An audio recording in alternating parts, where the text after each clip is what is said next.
Now, earlier, Roger Nelson, in his talk, mentioned a quote by Teilhard de Chardin that we are at the end of the age of nations and that now we must build the earth.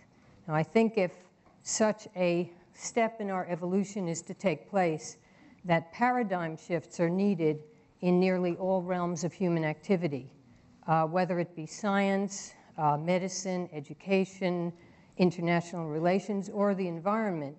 Linear progressions, I don't think, are sufficient to stop the acceleration of the threats that confront humankind and the Earth itself. Now, one site for exploring the mechanisms for paradigm shift, for movement away from endless repetition of destructive or limiting patterns that we see all around us, to new, healthier, constructive patterns, is the crucible of the patient-therapist bond in psychotherapy. This intimate connection appears to be a catalyst for profound changes in experience of the self in relation to the other, and the self in relationship to the world. These changes are beneficial not only for the individual, but may also provide clues as to how such transformation might emerge on a larger societal scale. Now, over the last 30 years, many studies have been conducted to determine which form of psychotherapy results in the greatest positive outcome for patients. And the answer in study after study has been surprising to many. The single most important factor in bringing about positive change across all types of therapies, no matter the technique or the theory, is the quality of the bond between the patient and the therapist, the relationship. A task force of the American Psychological Association in 2006 even suggested that the personality of the therapist was an important variable in positive outcome. So how disappointing was this to those who want to elevate their particular theory above all others, and for those who wish for a clear-cut, easily definable relationship between technique and personal change, the car mechanic's approach to fixing maladies of the human condition.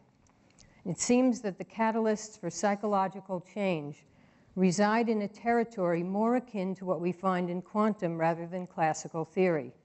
Personal transformation is an emergent phenomenon that defies linear models of expectation and predictability and involves, starting with our psychological birth in infancy, participation in an intersubjective space where boundaries between self and other are indeterminate and where unconscious attunement appears to be even more essential than conscious effort or verbal analysis. Deep and lasting change in a person's repetitive patterns of thought, behavior, and self-image is so difficult for most people to achieve that it could be considered an anomalous or paranormal phenomenon, defying chance expectations of a person's progress in life given a linear assessment of their history. For many people, it is nothing short of a miracle to be able to stop smoking or maintain weight loss, no less to gain self-esteem, overcome depression, end a cycle of bad relationships, or self-sabotaging behavior. So just think of a New Year's resolution. How long do people sustain their new desired behavior? Maybe January 10th or February 1st, or after people attend an inspiring motivational weekend workshop and are determined that they will, for once and for all, radically change their approach toward life. Usually by Wednesday, the old habits have taken root again. And on a larger scale, let's say after 9/11 in the United States, it seemed as though the country was united, dedicated toward working together, understanding, global cooperation, and other large, abstract, feel-good ideas. And we know how long that lasted. So how does change, real paradigm shift, become internalized, metabolized, and integrated into a new level of being, whether on an individual or collective level? What can we learn from this change-affecting bond between patient and therapist about what elements help people actualize or materialize their potential? The question is analogous to a similar question that pervades modern physics.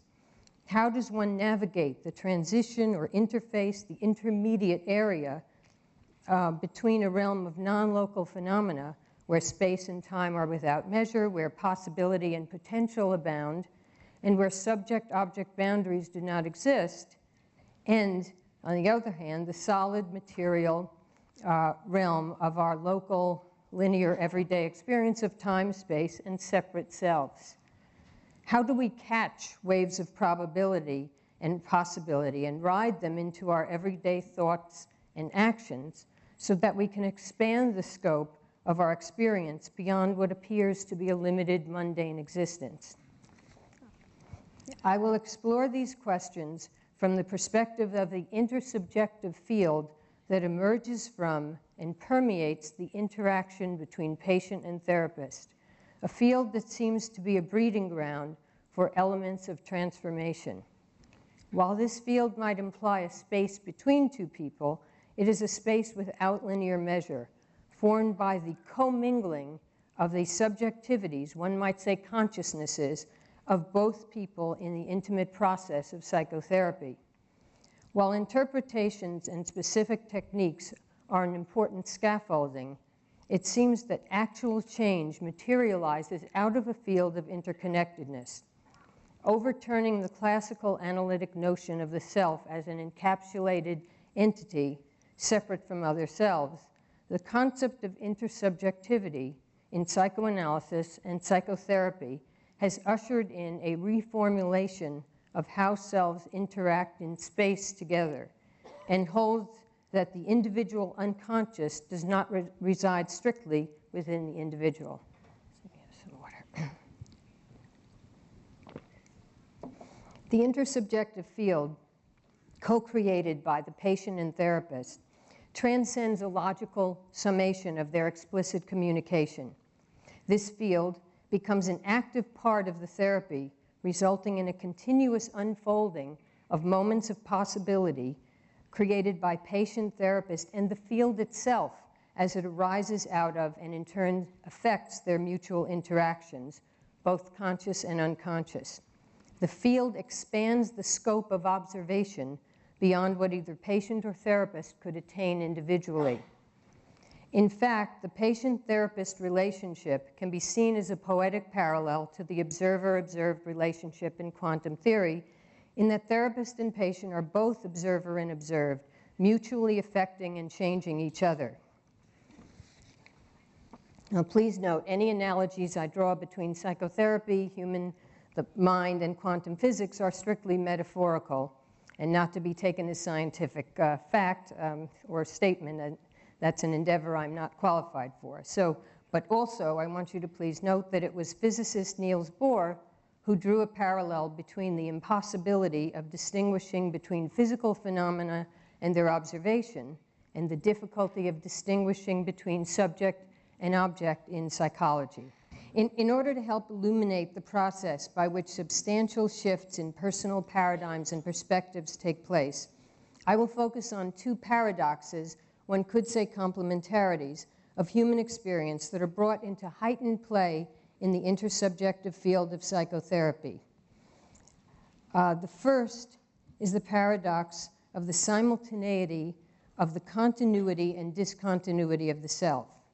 At any moment, we can experience ourselves at a point in time in a linear narrative of our lives, a narrative with an identifiable continuity of self from childhood to present. Or we can experience each instant as a birth or emergence of a new self out of what Buddhists call emptiness, an unformulated, unmeasurable space which gives rise to all form. You could think of particles emerging from an unformulated quantum cloud of possibilities. As a Tibetan Buddhist Lama has said, we are constantly popping out of emptiness into the present moment. Now, in the Arrow-Tear tradition of Tibetan Buddhism, there are 9 bardos. Bardos are in-between states, usually referring to the state or space between incarnations, but it also refers to a gap or space between any observable moment in existence. Now, the 8th bardo is the bardo of the present moment. So what is the present moment? Who are we in any present moment? The theme of this bardo can be experienced more fully by meditating on the oscillation between the continuity and discontinuity of the self. If the oscillation becomes rapid enough, one can experience them at the same time. Think about it this way. If we look at photos of ourselves, first as a baby, then it may be 5, 10, 12 years old, and so on, at first we feel the continuity of our identity, even though we know we've changed, but we really feel ourselves there.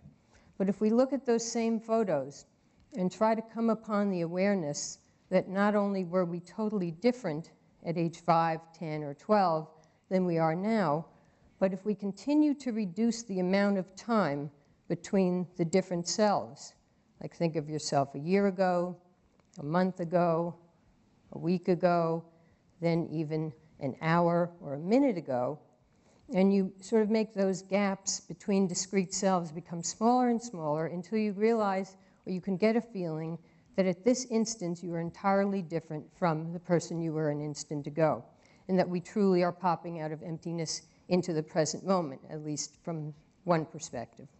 So how we balance on this seesaw of self as continuous and self as discontinuous determines much of the way we experience our lives, and particularly our capacity to change on a profound level. Some aspect of a fixed continuous identity has to be destabilized or even destroyed in order for deep change to take place. The more rigidly stuck we are in our linear narratives and identities, the more unlikely it is that real paradigm shift will take place. It is easy to see this in the global political and religious conflicts we face today, probably have always faced. The second paradox I will focus on is that we exist both as separate and inextricably interconnected selves. We can see that we are separate, and most of our experience of life is shaped by our belief that we're separate from others, and yet we're fundamentally interconnected, not only in the sense of the non-local nature of our consciousness, but in very specific aspects of our development and physiology. Ironically, our healthy development into independent selves is predicated on a psychological journey beginning with the indissoluble system of the mother-infant matrix, followed throughout our lifetime by the mutual influencing and blurring of subject-object boundaries that occurs in every subsequent relationship. We can only grow as individuals in relationship with an other.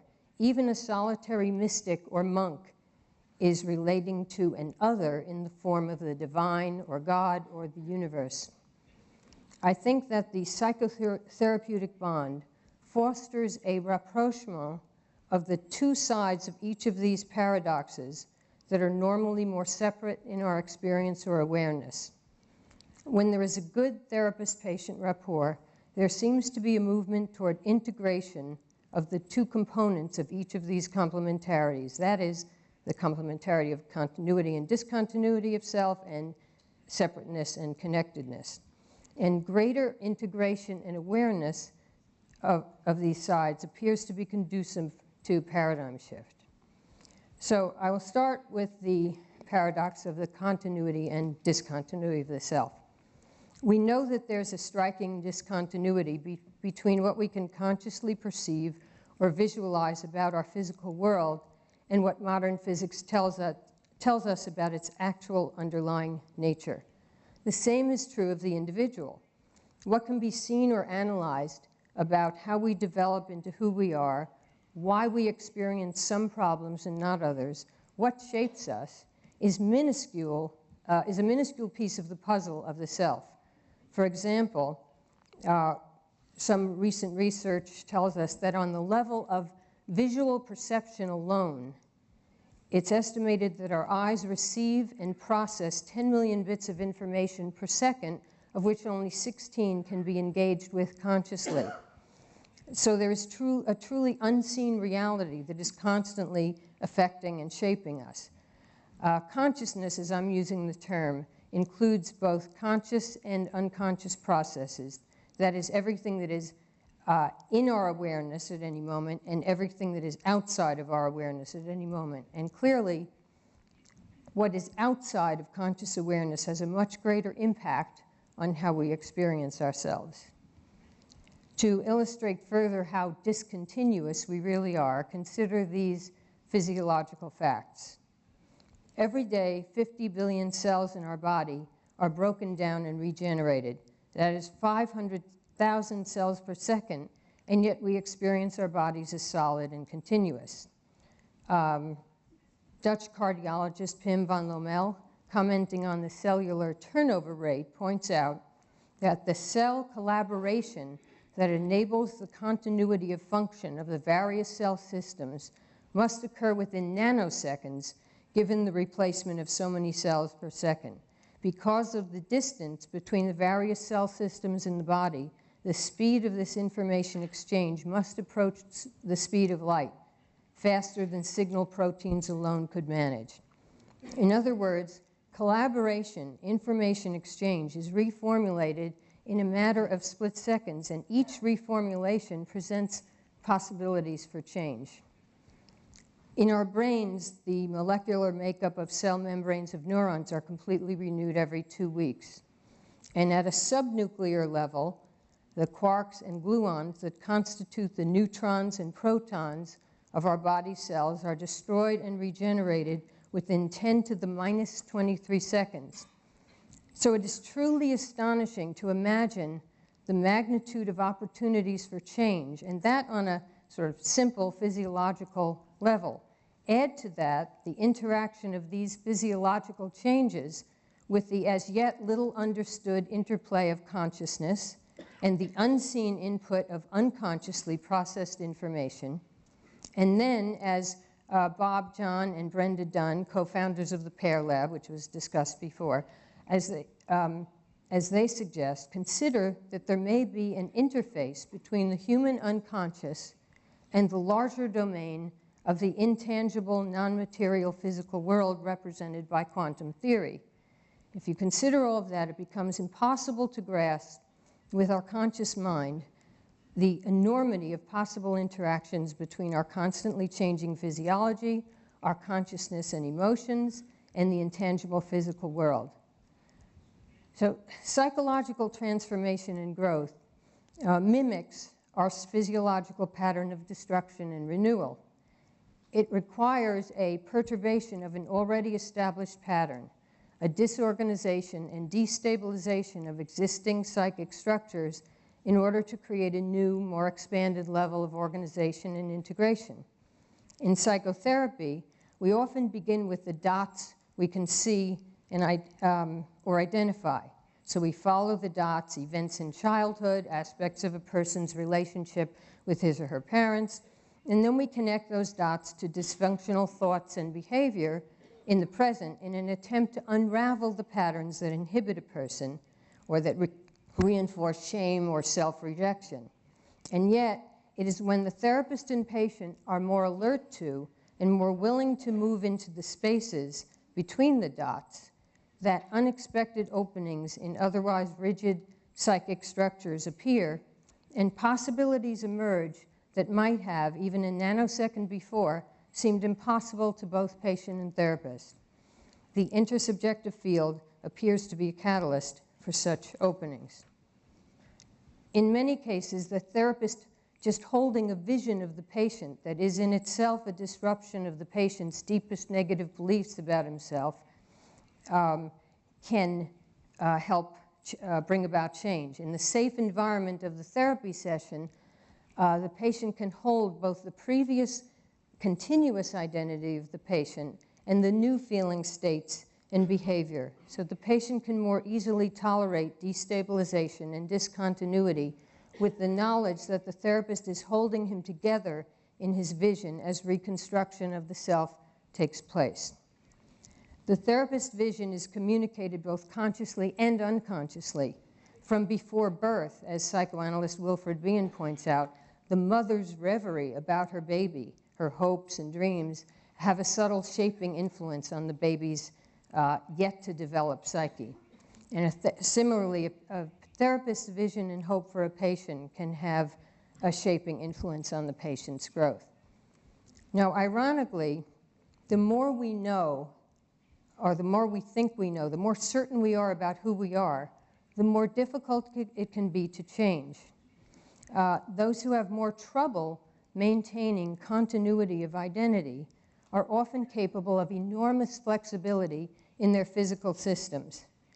An indication of this has been found in studies of multiple personality disorder, an extreme state of discontinuity of the self, where totally different personalities within the same person can emerge within seconds. In some cases, a person may suffer from severe allergies in one personality and yet be allergy-free in another. One personality may need to wear glasses, another may have 20/20 vision.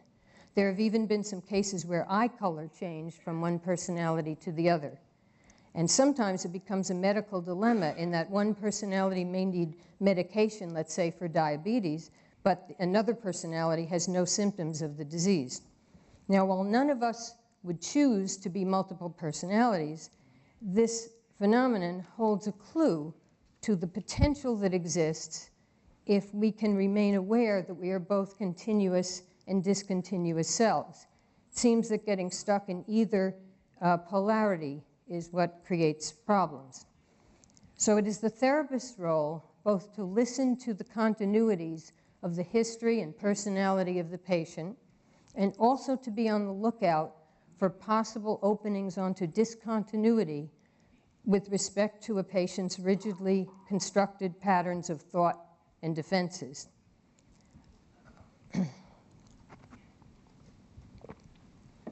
Okay, following is an example of how seizing upon a moment's discontinuity, a space between the dots, a bardo of sorts, led to a disorganization and reconstruction at a new level of functioning for a patient with a very rigid set of beliefs about himself and the world. It is also an example of the possible interpenetration of the patient-therapist field with a larger superordinate field, a larger field of intangible, unseen reality. Though contemporary psychoanalysis has, for the most part, embraced the concept of an interactive, intersubjective field, it has stopped short of exploring the space in which the dyadic, intersubjective field exists, as if there's a fence around the field within which patient and therapist interact. So from a more comprehensive perspective, one can view the therapeutic experience as created and affected not only by what occurs between the two people, but also by the field that permeates it, theoretically increasing the possibilities available for transformation. So I'm going to be talking about a patient I'll call Sam. Sam first came to see me because of a debilitating depression, thoughts of suicide following a significant job disappointment. He was 42, very handsome, very successful in his architecture business. He was a golden boy in many respects. And yet he had never maintained a relationship with a woman for more than 2 months. Sam's women had to be much younger, perfect looking, and under the Sam microscope, no one came close. He had a few friends, but even they found some of his rigid views on many issues too hard to take. I will admit that I found it very difficult at first to work with him. His socio-political views were so bigoted and contemptuous towards so many groups of people, including women, that it was a challenge for me to find or arrive at a place of openness and compassion for him. But I recognized that Sam applied the same contemptuous lens toward himself. And at 42, his life was worth little to him because he hadn't fulfilled his grand vision for himself. Not enough money, not enough status, and no perfect wife and kids. I was also aware that the fact that he had chosen to see me, a woman, albeit only because a highly regarded male colleague had referred him, meant to me that there was some opening, however slight, to an experience outside his substantial biases. We had, for the first several months, explored the dots of his childhood, but nothing really seemed to change, and he seemed to be very resistant to any interpretations or questions I had. So he stayed within the heavily defended fortress of his psyche. Now one day, I was running a few minutes late for his session, and when he came into the office, he sat down and he had a quizzical smile on his face. So he said, "I'd like to know what you think of this. I don't think this is really worth talking about, but listen to what happened. I was waiting for you, and I had this bag of M&Ms, you know, the candy, and to pass the time, I tried to guess what color the next M&M would be before I took it from the bag. And you know, I got all but one right. I mean, I don't think it's more than coincidence. I hate all that new agey stuff, but it's kind of interesting, no? Now, with any other patient, I might simply have nodded and listened for what would follow. But with Sam, I thought, aha, this event was so outside his usual set of expectations as to how the world worked, and it had caught his attention, and I was going to try to keep it there. So I said, what do you find interesting about it? Oh, nothing really. He backed off very smugly. I just thought you might find it interesting. I think women like these kinds of things. So I said, well then, that was really very nice of you to tell me about it. But you know, if it were truly insignificant to you, if you were absolutely certain it was mere coincidence, I don't think you would have mentioned it. Well, he said, I guess I was wondering if there might be something to it. I mean, do you think I might have some kind of special powers? I knew I had to tread cautiously there because to play into a belief that he had special abilities would simply fuel that old template and reinforce the belief that he was worthless unless he could occupy a superhuman position in life. So I felt a healthy dose of uncertainty was called for. I said, well, I don't know about that, but I do think it means that there's something outside your usual way of seeing things that in some way intrigues you. Maybe it's liberating to think that there's something you haven't yet categorized. You know, there are more things in heaven and earth than are dreamt of in your philosophy. So he said, that's from Hamlet, isn't it? I nodded. He said, well, I don't think that supports anything. I don't want to quote from literature. I hated all those humanities majors in college. I want a scientific explanation. Well, for the moment, I dropped the subject, figured we were in a tug of war and better to leave it alone. And Sam went on to talk about other things. But in the next several weeks, a series of very unusual coincidences, or you might say synchronicities, occurred in his life. Each incident was unusual in itself, but the growing frequency with which they occurred was truly astonishing. The correct guessing of the M&M colors and Sam's allowing me to linger on the subject seemed to have attuned his attention to notice other odd coincidences. In the following several sessions, he became like an excited schoolboy bringing in material for show and tell. And then there occurred what I would have to say is the mother of all synchronicities. Now, first some background. When Sam was depressed, he would read about the lives of famous men, usually powerful military figures, hoping to find some identification with them that might kindle a spark of his own sense of worth. His own father had been a very weak man, and Sam dreaded becoming like him. Now, at one point, he became interested in George Washington, particularly for his military actions. And then Sam came across a little-known book containing George Washington's personal diary. And in it were a series of prayers Washington had written for himself to provide inspiration and solace. Now, Sam told me about his favorite of the prayers, a bit sheepishly, since, as he said, it was a little corny and far too religious. But it was good enough for George Washington, with his solid military and leadership credentials. It was good enough for Sam. So he proceeded in my office to recite the first part of Washington's Monday morning prayer. And it goes, this is the part he recited, and it's important that you hear it, even though it's a little boring. O eternal and everlasting God, I presume to present myself this morning before thy divine majesty, beseeching thee to accept of my humble and hearty thanks, that it hath pleased thy great goodness to keep and preserve me the night past from all the dangers poor mortals are subject to, and has given me sweet and pleasant sleep, whereby I find my body refreshed and comforted for performing the duties of this day, in which I beseech thee to defend me from all perils of body and soul. So he recited all of that from memory.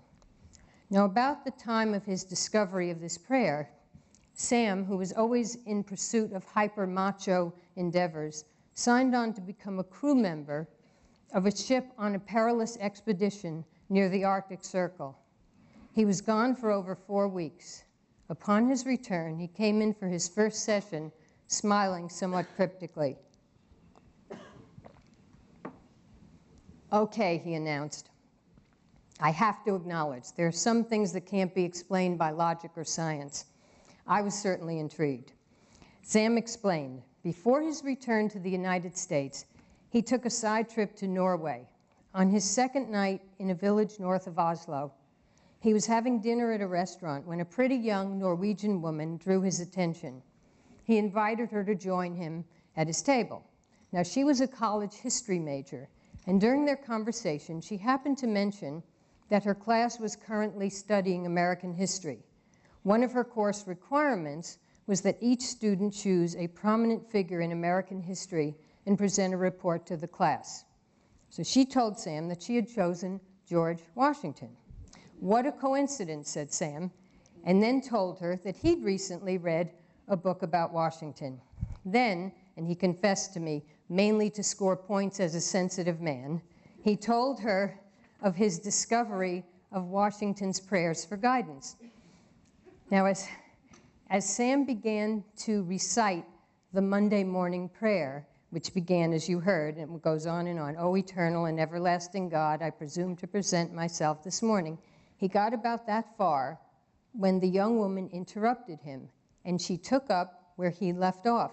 In halting English, she recited the entire first part of the prayer, the same part Sam had recited to me. Now, after recounting these events to me, Sam just looked at me. We were both speechless. Then Sam proceeded to get out pen and paper and insisted, just to make sure we weren't getting carried away and a little too crazy, that we try to calculate the odds against this happening by chance. And so we went down Sam's list of questions and tried together to estimate the following. What percentage of Americans know from memory this Monday morning prayer by George Washington? I'd never even heard of it. Of those Americans, what percentage might have traveled to this particular village north of Oslo recently?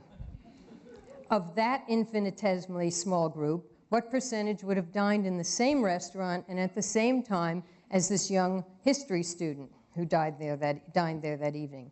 And then we had to factor in what percentage of Norwegians even know of George Washington's Monday morning prayer, and of those, what percentage could actually recite a substantial portion of the prayer, in English no less. Now, needless to say, the odds we came up with were, conservatively speaking, a gazillion to 1 against this happening strictly by chance. Now, in the months following, though, events of perhaps an even more improbable, one could say miraculous nature unfolded. Without any obvious precipitating event, Sam began to question many of his fixed ideas about people and about himself. He started doing volunteer work at a hospital, and I did not say anything. This was all of his own doing, and befriended an elderly man who lived near his home. He also fell in love with a woman unlike any he dated before, without all the pedigrees he'd always insisted upon. He'd always been adamant about having children of his own, believing that despite his problems, he had important qualities that should be passed on to the next generation. Yet the woman he married was unable to have children, and he came to love her children as his own, which would have been unthinkable before. Now, while there is no way of being certain of this, it seemed that my pausing to focus on Sam's interest in his guessing the correct M&M colors, and his sort of permitting me to do that, and our growing attunement together as we shared his experiences with the synchronicities, represented a discontinuity in the context of his personality structure. And this discontinuity may also, I think, have established a resonance with a larger field that interacted with Sam's and my field. And then in some inexplicable way, this interaction seemed to open Sam's consciousness and our field to the manifestation of a series of increasingly improbable synchronicities. And these in turn affected him so deeply, it's as if they shifted these inner tectonic plates, and the foundation of his sense of self was really transformed. Okay, now I'll turn to the second paradox that underlies personal change and growth, the fact that we are at once separate and inextricably interconnected beings. It appears that our capacity to merge with the other affords us the opportunity to become more ourselves. This reveals itself particularly vividly in our early development through our relationship with a mother or caretaker, and also in a good patient-therapist bond. Though there is some controversy in modern psychoanalytic discourse, it is still widely believed that the early weeks of infancy are characterized by a state of undifferentiation, a state of fusion with the mother in which the I is not differentiated from the not I. I suggest that in psychotherapy, because there is such an intimate focus on what lies beneath the surface and on unconscious nonverbal processes, that these earlier layers of merging are activated in both patient and therapist to a greater degree than is usual. As psychoanalyst Hans Lowold has said, we don't grow out of these early states of merging. Rather, they provide a deeper layer of our experience which permeates and enlivens adult life, unless one is rigidly defended against them. Psychotherapy challenges and ultimately softens those defenses, and I think patient and therapist go in and out of moments of merging in which unconsciously processed elements of change are catalyzed and then can be talked about and analyzed to some degree in moments of separateness. Harold Searles, an analyst specializing in work with psychotic patients, describes this experience. He says, for the deepest levels of therapeutic interaction to be reached, both patient and therapist must experience a temporary breaching of the ego boundaries which demarcate each participant from the other. And then he goes on to describe how the therapist, with his healthier mind, takes in the patient's conflicts into his mind, works on them, and kind of in this atmosphere of the therapy, gives them back to the patient so that the patient can kind of gain from the therapist's strength. It reminds me of the way mother birds sometimes digest the food a little first for the baby bird before they give it to them to feed them.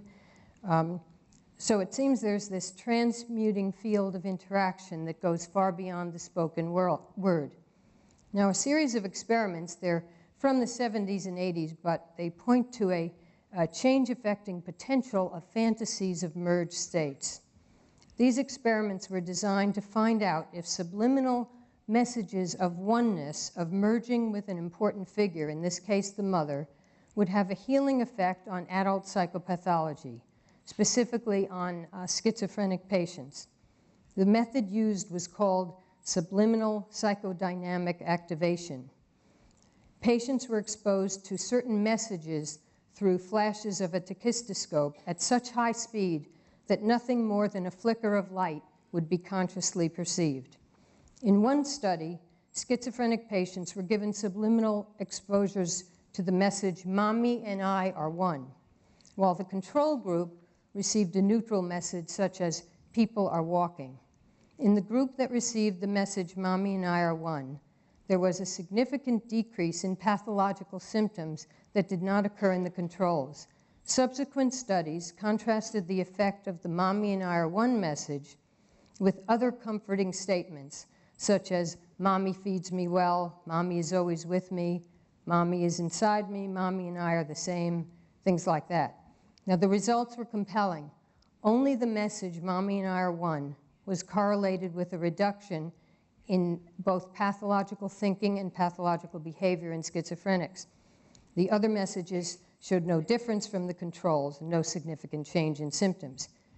Now, one could speculate that the other statements, though comforting, still created more of a sense of separate subject and object. Also, when the same stimuli were presented overtly in the subject's conscious awareness, the pathology level was unaffected.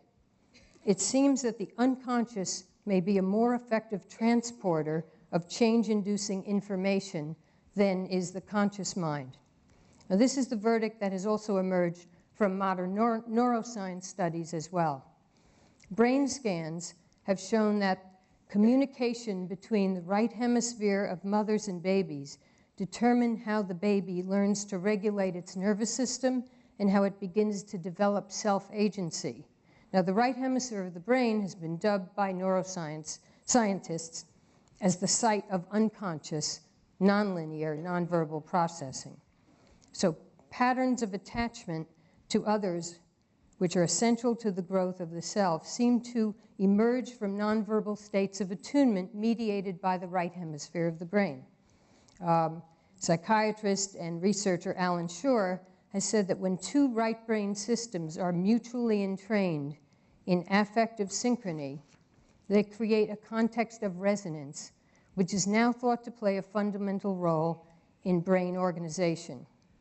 He speculates that the same resonance occurs when patient and therapist are attuned in such a way as to instigate changes in the patient's neural circuitry in the direction of regulation rather than the dysregulation that seems to dominate in mental problems.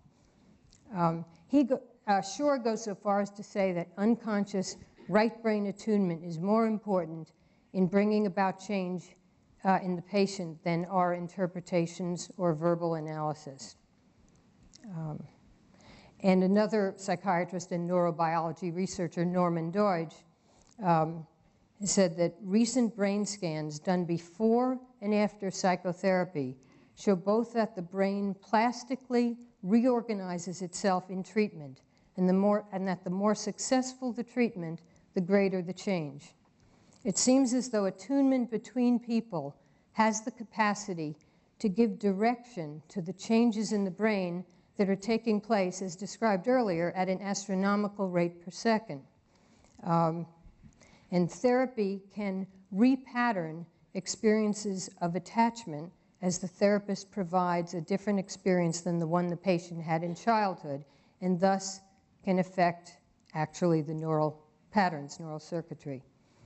It is then not so surprising that talk therapy has been shown to be as effective as medication in treating depression, panic attacks, and obsessive-compulsive disorder.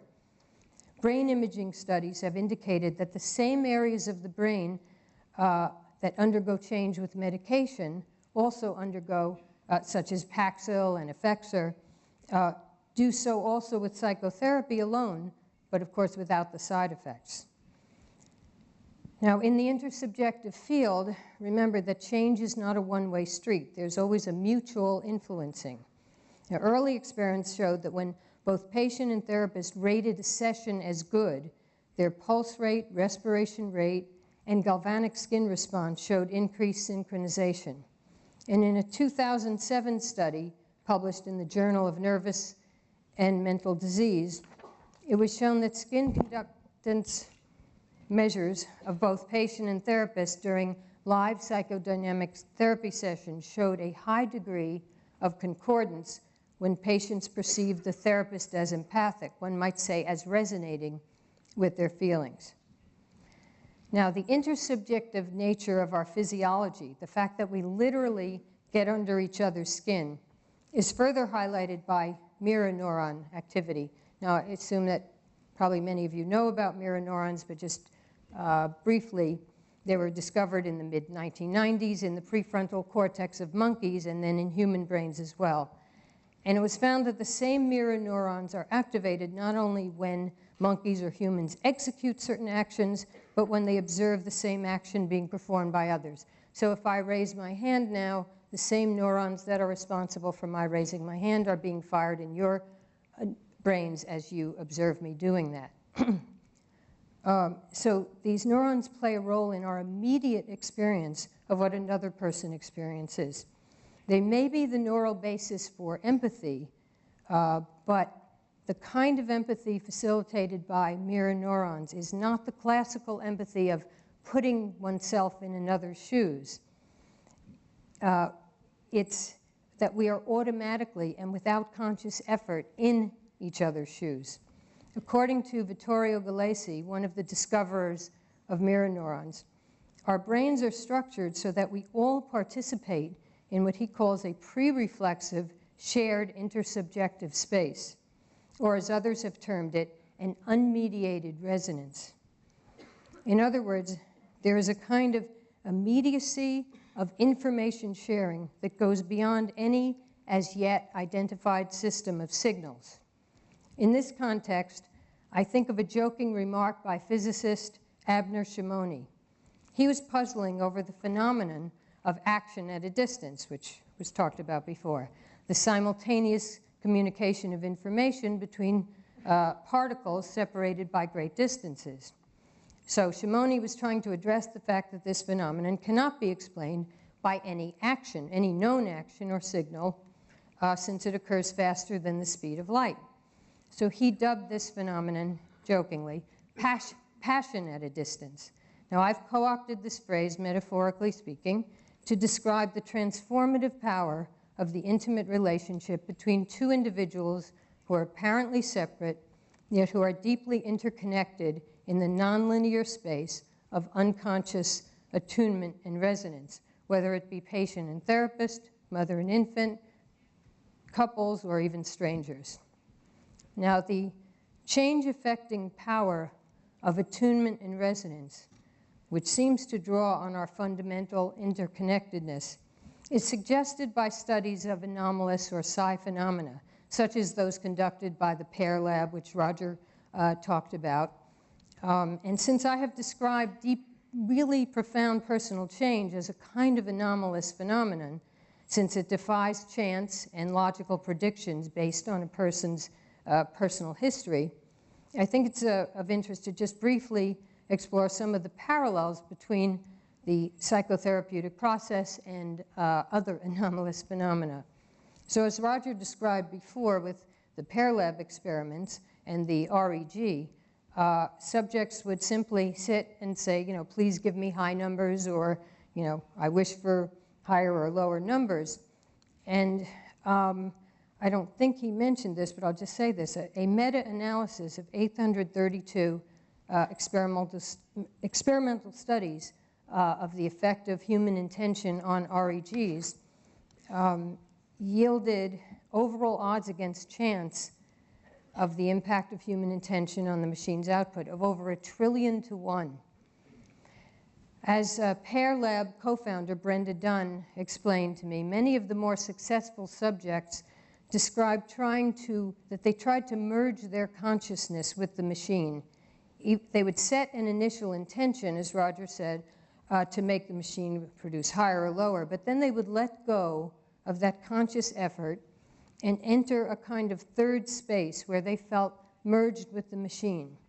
In psychotherapy, the intersubjective field is just such a third space, a commingling of the consciousnesses of patient and therapist. And similar to the subjects in the REG experiments, the therapist kind of sets an intention, as the patient does too, that the patient will be able to emerge from his otherwise statistically predictable repetitive patterns. He neither can directly will or command that to happen.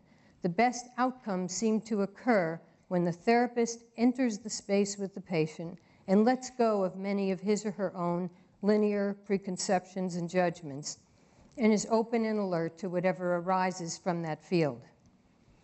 Now, this was very interesting to me. Some random event-generated studies have demonstrated that two people working together with the same mental intention to impact the machine's output produced a larger effect than a single person working alone. But more compelling to me was that couples who shared a strong emotional bond achieved an effect size nearly 7 times larger than that produced by those same people as individual operators. So one can speculate then that these random event generator studies point to a change affecting potential, though very difficult to define, created by an emotional bond between people, particularly people with an especially strong attunement, as in the case of couples in a close relationship, or patient and therapist who are deeply attuned to one another. So attunement, resonance, and anomalous phenomena seem to be related in that they derive from a deep substrate or source of interconnectedness that runs beneath our observed separateness and defies definition. I will conclude with a case which I hope will help further illustrate the interplay of our separate and merged local and non-local selves. Many analytic writers have pointed out that the therapy situation seems to foster incidents of telepathy and telepathic dreams. The theory is that the attunement of two people whose attention and intention are aligned in facing a particular challenge and are working at a deep unconscious level, whether the challenge be the patient's issues or, as in the case I'll describe, both people dealing with existential questions that transcend them both, that this situation may be more likely to precipitate anomalous or paranormal phenomena. In this case, the anomaly is of a different sort.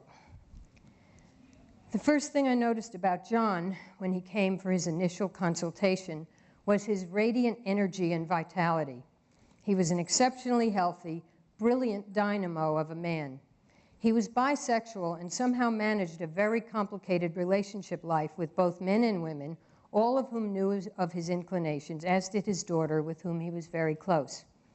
He was a professor at a prestigious university and a prolific writer, having already published at age 40 several scholarly books in his field. For the first 3 years I worked with him, he described himself as a rational materialist and was proud of it. His philosophy about life was one of the reasons for his near-manic lifestyle and superhuman productivity, because he believed that we only go around once and that consciousness ends at death, and so you better do as much as you can in this life because then it's over. So then it was in the mid-90s, John was diagnosed as HIV positive. And this was at a time when HIV was more of a death sentence than it is now. Given his superior physical condition and his energy, both he and his doctors were optimistic that with the then available drugs, he might be able to keep the virus at bay. But within a year, John's trademark energy began to falter. He would tell me with a mix of sadness and indignation how he had to lighten the weights he lifted at the gym, and how he had to rest sometimes between his classes, and how his work on his latest book was just not going well. His relationship life also changed radically as he settled down with one woman whom he loved. As his energy continued to diminish and his fears about his prognosis were more palpable, he began hesitantly to wonder if this really was all there is to life. Does consciousness just end with the death of the physical body? Now, I will say that this was, in general, a topic I'd given some thought to, of course, without having come to a conclusion that I felt I could really hold on to. But at this point, it was an especially relevant question for me, since my father had died just a few months earlier. I'd been very close to my father and would have liked to think that his consciousness was somewhere around or with me. So as John wondered if there was any way he might persuade himself, now that death seemed to be a near possibility, that something might extend beyond death, I was right there with him, questioning also. Now, to begin with, I was more open to these kinds of things than John was. But as you can see, what happened with us was a good example of that mutual influencing in psychotherapy, because I started out kind of, a little further along on that continuum, and then he kind of caught up, and as you'll see, I think he probably just dashed ahead. But So one day, John asked me what I thought. What happens after death? So I thought for a moment and then told John what I think I wanted to hear and what I was trying to believe myself. I said that sometimes I thought that there is an energy or essence of a person that continues after death. I offered the following analogy. Let's say there is, on some distant planet, a receiver for electromagnetic wave patterns. The inhabitants of that planet, I said, might be watching I Love Lucy reruns, since the broadcast has its particular electromagnetic configuration that is projected out indefinitely. So maybe I said, in that way, there will be a John show that continues on, and that certain people may be able to receive him, maybe his daughter or other loved ones. John left this off, but in the subsequent weeks, as he became weaker and his viral count did not diminish despite the medications, he would come into his session, sit down on the couch, and very surreptitiously, very sneakily take out of his briefcase some new book on esoteric subjects like life after death, psychic phenomena, even UFOs. He felt so sheepish, ashamed about this new non-materialist curiosity that one time he came in and actually closed the Venetian blinds in my office as if we were having a meeting of a secret society that no one could know about. Now, several times he came back to the idea I had suggested about there being an energy or essence that endured.